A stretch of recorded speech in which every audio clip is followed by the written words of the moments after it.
Nick Sirianni provided a ton of updates on the bevy of injury issues Philadelphia's faced so far this week. The Eagles, they've worked out a new cornerback, but he doesn't play the slot. Jalen Carter and Jordan Davis, they're even better this year than you would have thought. And Baker Mayfield, he's 2-0 and seems very confident going into the Eagles game.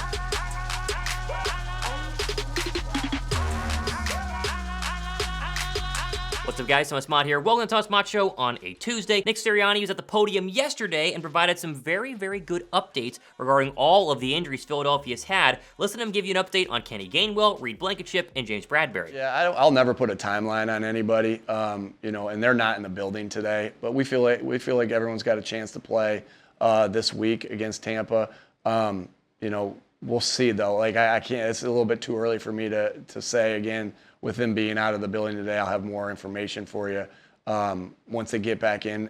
But again, we feel good that everyone's got a chance to play this week. So, with James, I'm unable to comment on that with him being in the concussion protocol. You heard it there. Nick Sirianni said Blakenship should be good to go, Bradberry with the concussion should be good to go, and even Kenny Gainwell with the ribs should also be good to go, which is great news for Philadelphia, who has the only matchup between undefeated teams going into Week 3 against kind of a pesky, a lot better than we thought, Bucs team taking on Philadelphia. Now, Sirianni was also asked about the cornerback situation, most notably the lack of a nickel cornerback after the Avonte Maddox and Zach McPherson injuries, and he said we're pretty darn good with what we have in-house. Listen to this. Obviously not any questions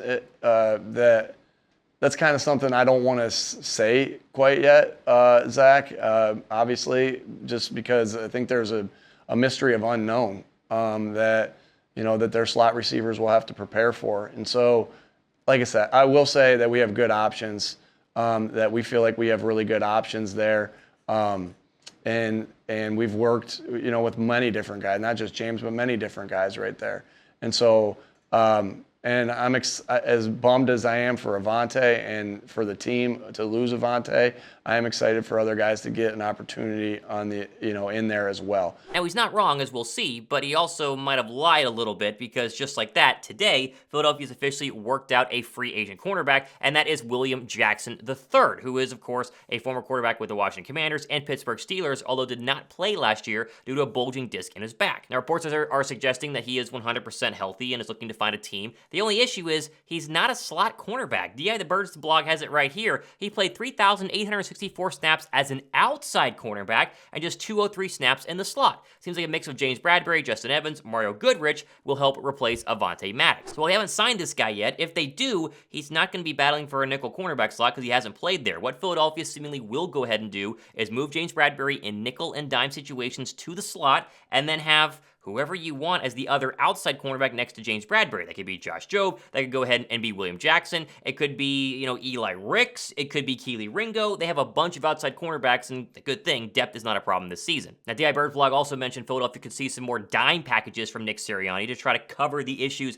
going on with the slot cornerback spot. You can see Darius Slay, James Bradberry, even Blakenship and Justin Evans, Josh Jobe, Terrell Edmonds all on the football field at one time, putting a ton of versatile talent on the back end of Philadelphia's defense, again, all at once. Now, all of this to say, Philadelphia, they're not in a bad spot right now. They're not in a good spot, but the fact that they, for the first time in years, have serious depth at cornerback means they can move some puzzle pieces around. And if James Bradberry is able to play, it might put them in somewhat of an advantageous situation to put him in the slot. That way he can still cover some of the better wide receivers who do move around, like Justin Jefferson. Obviously, he doesn't just stay on one side. The good receivers can play both inside and outside, right and left. But now they'll face James Bradberry, a tall, lanky, very, very powerful cornerback, versus a guy who's small and a little bit undersized like Avonte Maddox was. Now, personally, if James Bradberry's in the slot and Slay's on one side, I'd like to see Eli Ricks get some playtime on the outside. We mentioned that play you're seeing on your screen of his one snap at cornerback last week against the Vikings and putting the clamps on Justin Jefferson. Doesn't guarantee he's going to be any good, but I think he's earned the right to get a couple of reps out there. What do you guys think about the nickel cornerback slot? Are you worried about it? Are you concerned?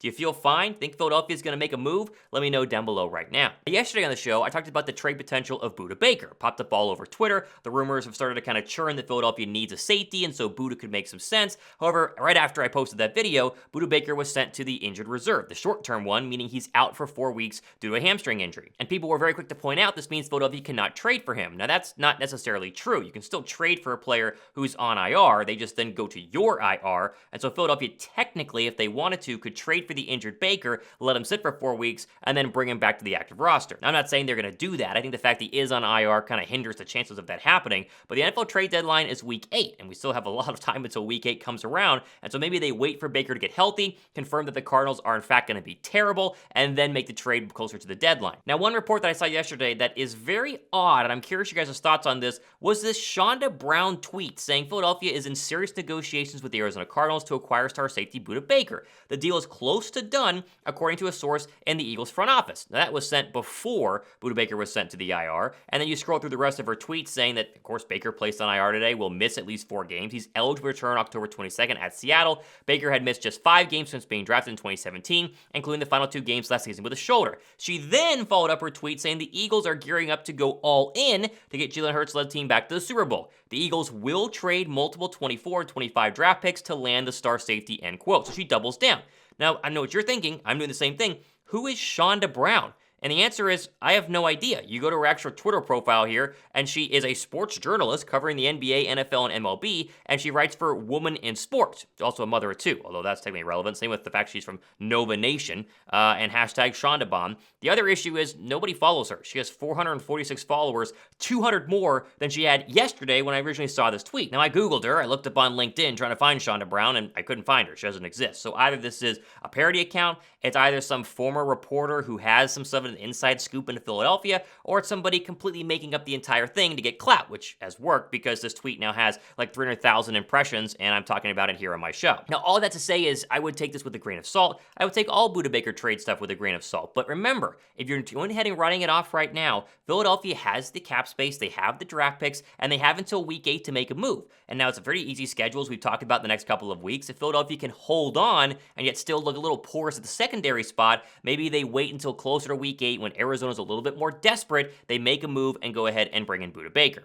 Now, speaking of non-trades or non-secondary talk, Philadelphia, the front 4 that we all thought was going to be great this season, they haven't produced a ton of sacks, but the overall PFF grading of both Jordan Davis and Jalen Carter have been absolutely off the charts. Look at these ratings right here. Jalen Carter and Jordan Davis are both top 4 among the highest graded defensive tackles through 2 weeks. Carter a 90.2, which is 3rd. Jordan Davis an 89.8, which is 4th. Philadelphia's defensive front has been absolutely eating, and it feels like we're just a matter of games or a matter of time from that defensive front getting a multi-sack 4, 5, 6 takedowns of a quarterback and vaulting themselves back up the depth chart rankings or up the NFL rankings as to one of the best pass rushing fronts in the NFL. With that being said, they've at least lived up to the hype, right? Jalen Carter being drafted number 9 overall. We all hoped and prayed that he was going to be this good, and guess what he is? And year 2, Jordan Davis. A lot of people were saying, including people that you might recognize, that he's not an every down lineman. He's never going to be a great pass rusher. Jordan Davis has made a massive, massive leap from year 1 to year 2, and hopefully this defensive front can go a long way in slowing down Baker Mayfield on Monday night. Now, speaking of Baker Mayfield, he's 2-0, one of the most unlikely 2-0 teams in the NFL right now, and he's been playing pretty darn well. Look at these numbers right here. 20 of 23 on 3rd down this year, 209 passing yards, 3 touchdowns, no picks, no sacks,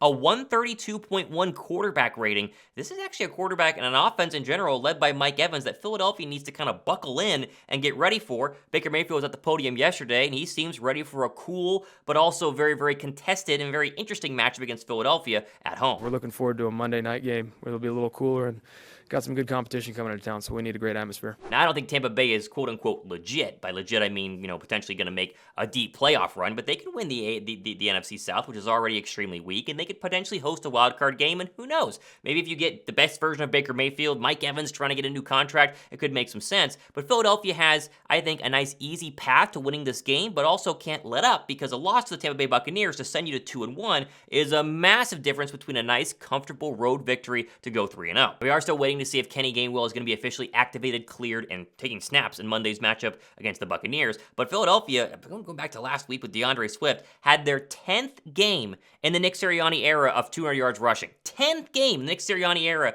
of 200 yards rushing. That is absolutely incredible, and will go a long way, hopefully, to beating Tampa Bay and vaulting Philadelphia maybe back into the national conversation, because right now people are really obsessed with both the Dallas Cowboys, maybe rightfully so, and also those very, very pesky and annoying San Francisco 49ers. And we have plenty of great stuff happening in the next couple of days and weeks here. Make sure you guys go ahead and subscribe, hit that thumbs up button. Tomorrow night, 7 p.m. Eastern time, our Wednesday Link Live, myself, Josh Davis, a live show every single week. We talk about the Philadelphia Eagles, the NFL, and answer your questions live. If you guys have not tuned in for one, a bunch of you guys I think could really, really enjoy it and have some fun and hang out as well. All time every day on this edition of the Thomas Mott Show. Thomas Mott, signing off.